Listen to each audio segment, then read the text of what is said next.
প্রথমে জানতে হবে সমযোজী বন্ধন সাধারণত দুটি অধাতু মৌলের মধ্যে গঠিত হয়।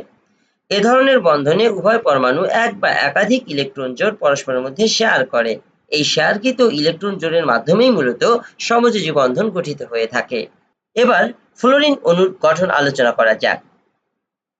ফ্লোরিন একটি অধাতু মৌল, তাই ফ্লোরিন অণুতে দুটি ফ্লোরিন অধাতু পরস্পরের সাথে সমযোজী বন্ধন দ্বারা ফ্লোরিন অণু গঠন করে থাকে।